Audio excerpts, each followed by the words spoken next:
Everybody. It's a good afternoon for everybody, I think. It's an honor for me to be part of this beautiful forum, Sorry, and I'm Professor, if sorry. you can speak a bit closer to the speaker. Okay, is not loud enough? Oh, yeah. Okay.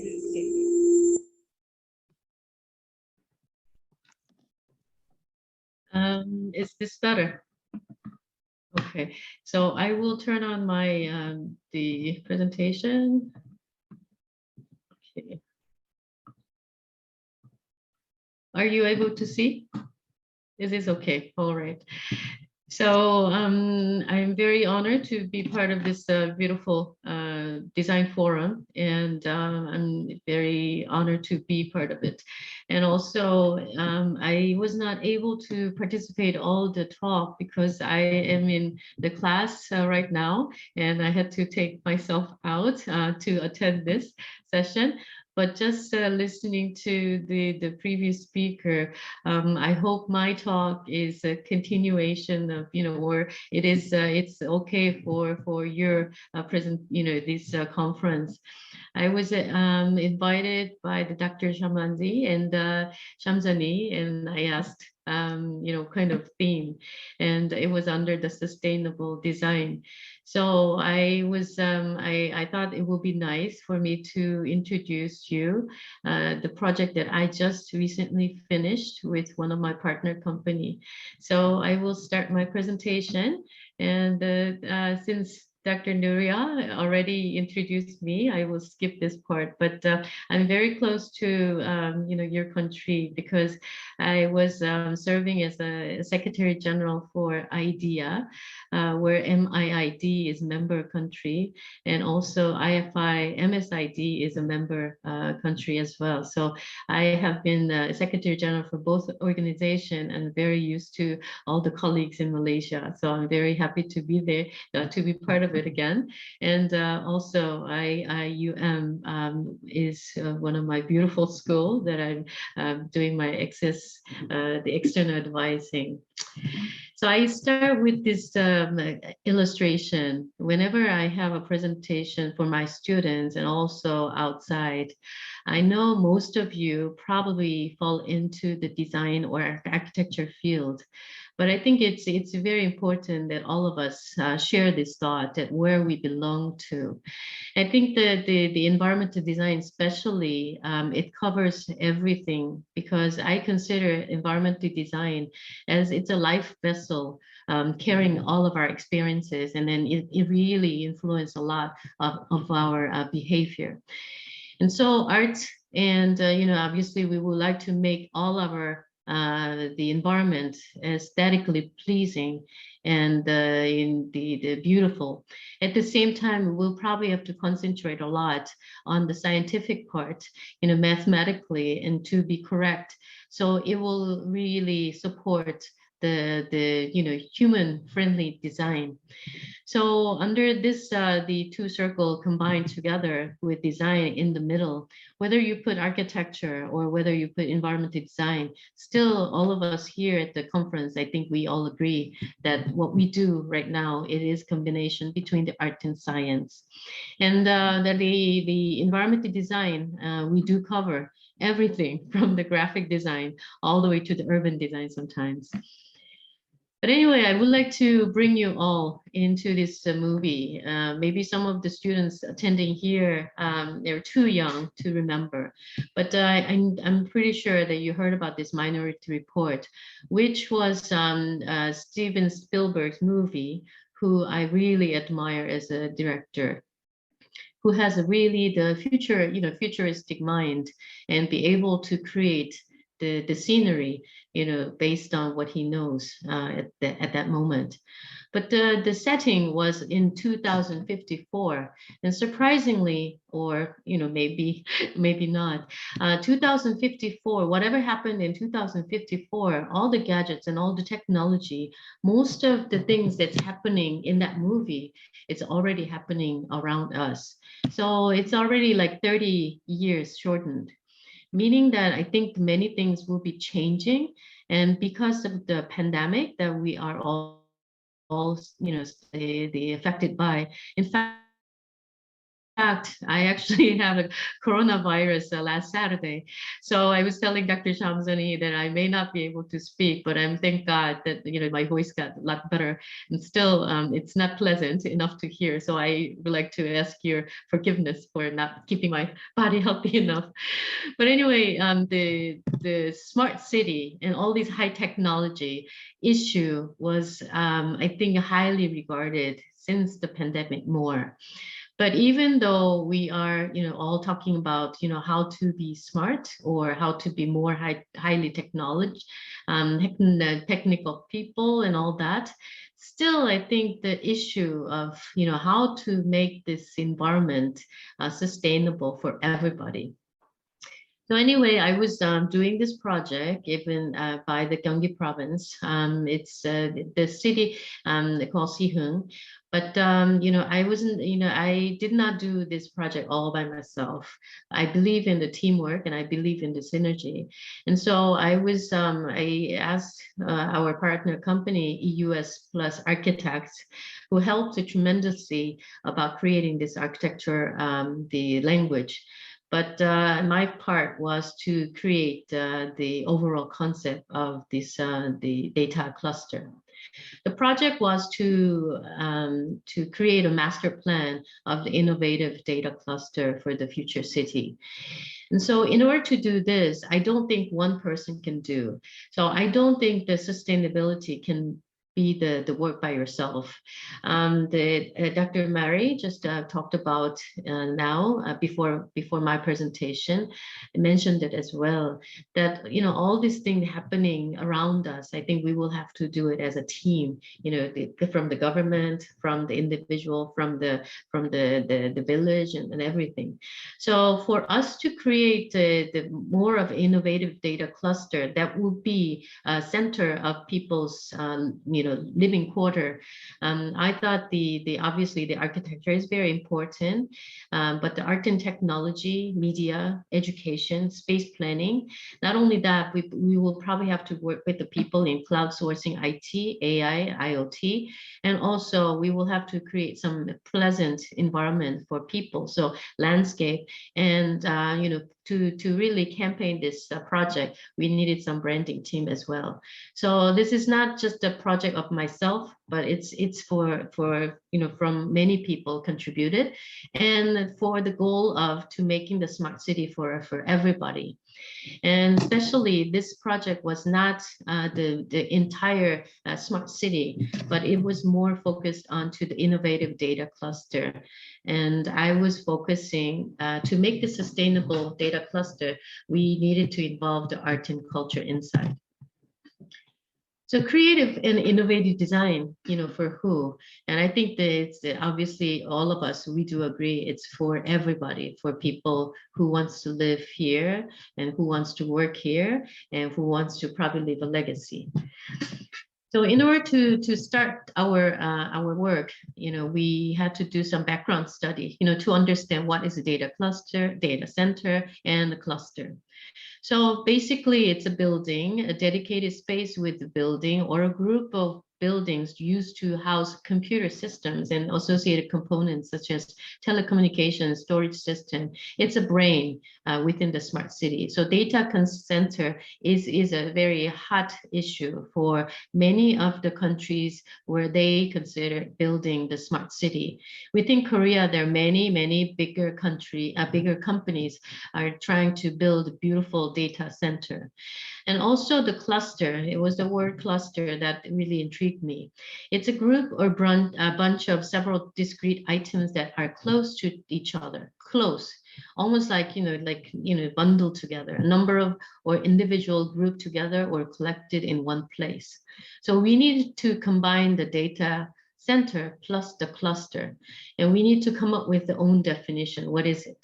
Still in terms of me understanding this smart city was really far, and I think my goal as a designer who wants to keep on developing these kind of a concept is I want to make sure that smart city is almost like a flow of water. So it will be very natural that everybody can understand. And so what is it? It's a newly created cluster. We want to make a synergetic space. It should work between academia, industry, and other functional amenities for people and for the sustainable growth of smart city. It is a brain, it is a center of smart city. It handles everything. But at the same time, we want to make a nice cluster where people can get closer to make synergy. This innovative data cluster must accommodate all, especially the non-IT specialists like I am, to make the city a true living city for all. So our question was, how are we going to connect the two and to make it sustainable? We wanted to make sure that it's a continuous flow of new data. And so it includes everything, and it's inclusive of every single environment that we live. But then we want to make sure it's a new ways to utilize data. So it's not only the data given by one sector, but the data almost communicating each other. And it needs to be synergetic space. And so in the end, we want to make sure this is a new influence to the industry and society. So new jobs and new ideas can keep on coming. And so it will create new job opportunity. And so sustainable cluster dedicated for the benefit of all people surrounding. That was the goal that we wanted to go.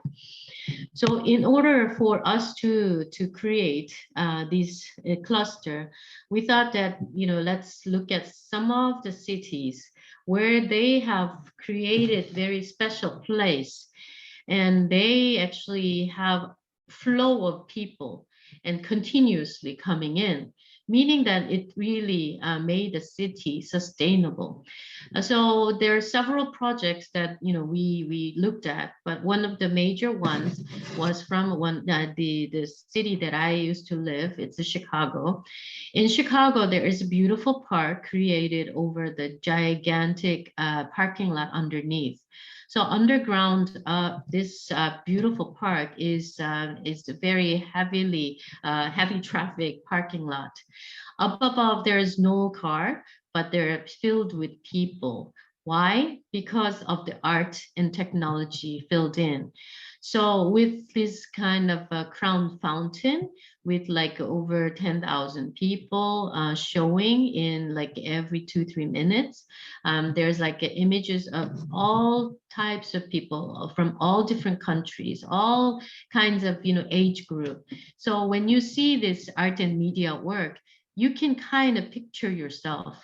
And like around this crown fountain, there's so many people from very young age all the way to the elderly, because the water actually makes people go back to the younger years. There's nobody who does, like maybe typhoon is another issue, but mostly we actually came from water. So water has some special nostalgia for everybody. So this designer and architect, along with the Chicago Art Institute, the art and technology department, they created this beautiful park with art and media. And also Anish Kapoor made this beautiful, the massive cloud gate called Bean, made out of stainless steel and very much polished. And it really reflects everything going on in the city, including the building. Not only that, but yourself and the people around you.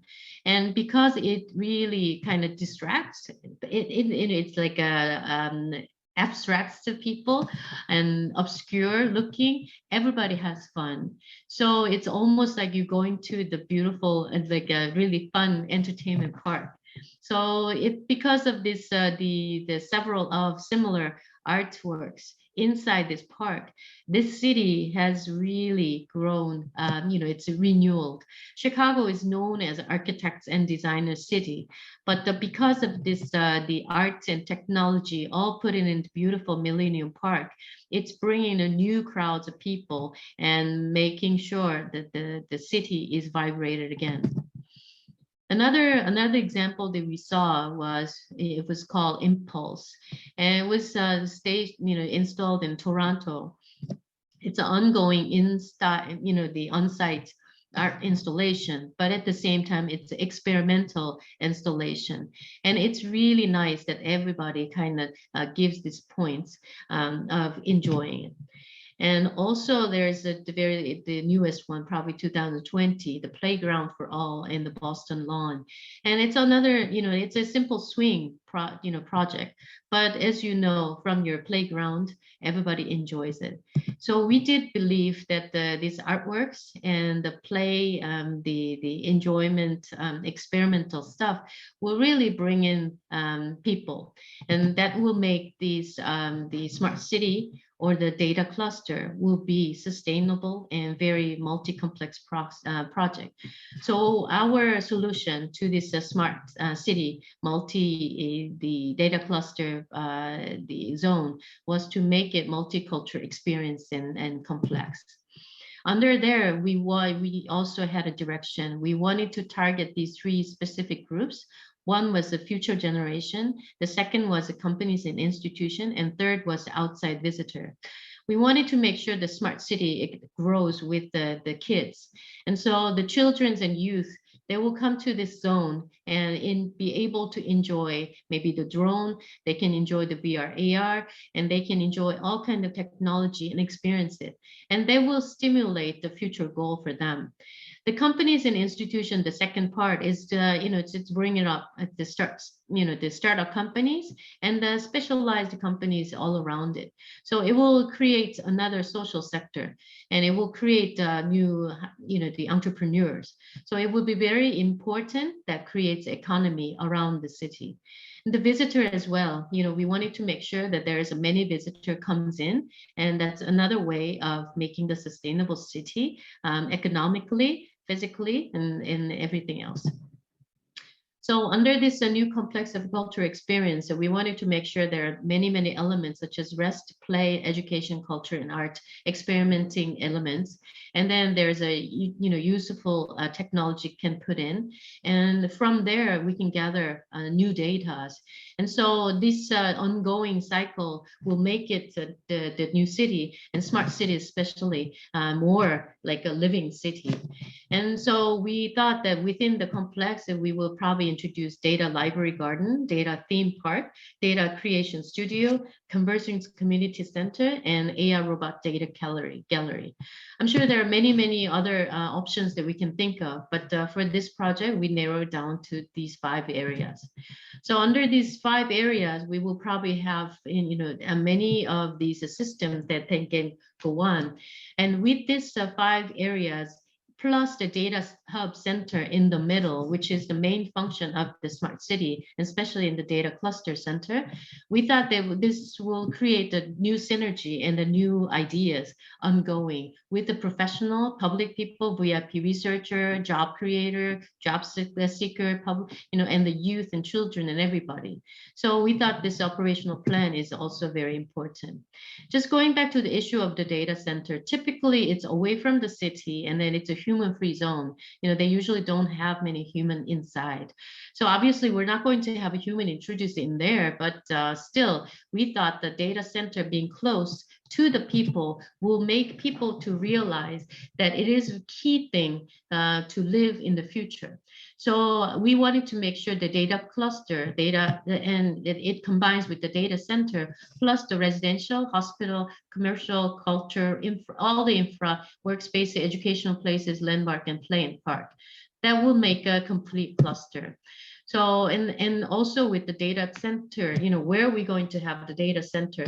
It can, you can have these choices. Obviously, they can be underground, distributed, or floated and over blocks.